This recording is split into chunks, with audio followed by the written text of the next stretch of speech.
બોટાદ જિલ્લાના રાણપુર તાલુકાના અણિયાળી કસ્બાતી ખાતે 76માં પ્રજાસત્તાક પર્વની ઉજવણી કરવામાં આવી।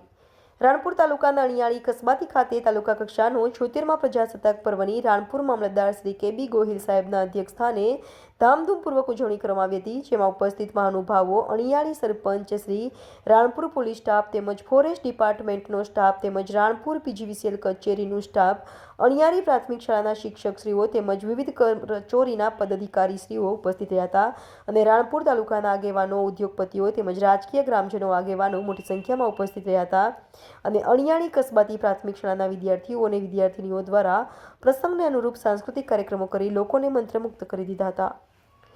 પ્રતિનિધિ રાજેશ દેશાણી, દિમરર ન્યૂઝ, રાણપુર।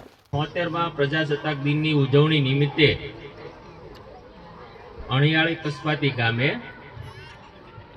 તાલુકા કક્ષાના ધ્વજવંદન કાર્યક્રમમાં ધ્વજવંદનનો મને મોકો મળ્યો છે, તે બદલ હું ધન્યતા અનુભવું છું।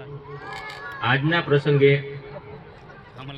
પ્રજાસત્તાક દિનની ઉજવણી કાર્યક્રમમાં હાજર રહેલ તાલુકાના પદાધિકારીઓશ્રીઓ, અધિકારીશ્રીઓ, રાણપુર તાલુકાના મહાનુભાવશ્રીઓ, રાણપુર ગ્રામજનો, શિક્ષકશ્રીઓ, વાલા બાળકો, આજે 76માં પ્રજાસત્તાક દિનની ઉજવણી છે। આપણો દેશ 15મી ઓગસ્ટ 1947ના રોજ આઝાદ થયો, પણ એ સમયે અંગ્રેજ બંધારણ અમલમાં હતું। પછી આપણા શહીદોની જે ઈચ્છા હતી કે આપણો દેશ આઝાદ થાય તો આઝાદીનું સપનું કેવું હોઈ શકે, એને સાકાર કરવા માટે આપણા નેતાઓએ બંધારણ માટે કમિટીની નિમણૂક કરી।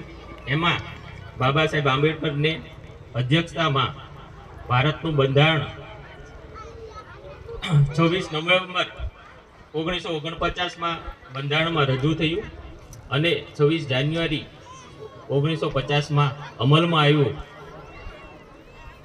આ તબક્કે બંધારણના ઘડવૈયા બાબા સાહેબ આંબેડકરને આપણે જેટલા સતત નમન કરીએ, એમણે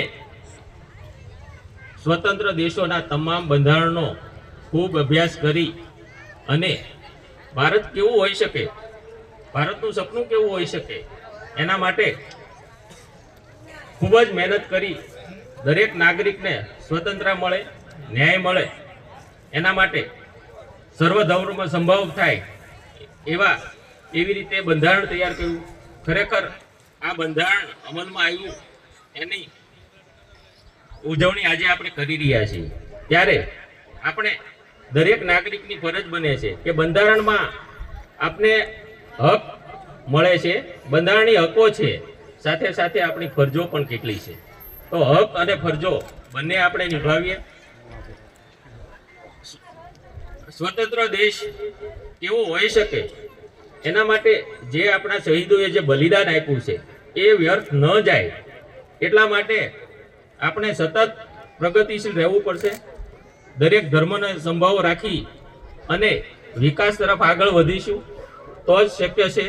નવો સમાજ, સુશિક્ષિત સમાજ, શિક્ષણનું સ્તર વધે, ખેતી જે દિવસે ને દિવસે આપણે જોતા હોઈએ છીએ કે ખેતી તરફથી લોકો શહેર તરફ વળે છે, ત્યારે હાલ સરકારની પણ નેમ છે કે પ્રાકૃતિક ખેતી થાય અને ગામ લોકોને રોજગારી મળે, દરેક કુટુંબ પગભર થાય, એની આવક વધારો થાય। આવા પ્રયત્નો આપણે સતત કરવા પડશે। તેમજ સ્વદેશી અપનાવો। સ્વદેશી એટલા માટે છે કે આજે તમે એક જ વસ્તુ છે કે આપણે ખાદી માટે આ તબક્કે આપણે રાણપુર જે ભારતમાં ખાદી ગૃહ ઉદ્યોગમાં સૌથી મોટું નામ છે, ત્યારે આપણે ખાદીને શા માટે અપનાવીએ છીએ, તો એની અંદર છે કે સ્વદેશ જે તમારા ખેતરમાં જે બને છે વસ્તુ, એનું જ જે વણાટ થાય છે અને એ જ વસ્તુ બને છે, એમાં દરેકને રોજગારી, ખેડૂતને એના પોષણક્ષમ ભાવ મળે છે, તેમજ જે બનાવે છે એમને રોજગારી મળે છે અને એના કારણે ઘણા કુટુંબો પગભર થઈ શકે। આજે આપણે રાણપુરમાં ઘણા કુટુંબો ખાદીમાં કામ કરે છે. તો આવી જ રીતે દરેક વ્યક્તિ જો ખાદી અપનાવશે તો એમને પણ ખૂબ પ્રોત્સાહન મળશે. હેલો નમસ્કાર, જય શ્રી કૃષ્ણ. હું છું તમારો પ્રિય ખજૂરભાઈ. તમામ ગુજરાતીઓને કહીશ કે સરસ મજાનું ન્યૂઝ એવું કે દેવ મિરર ન્યૂઝને જોતા રહેજો. જય માતાજી, જય શ્રી કૃષ્ણ.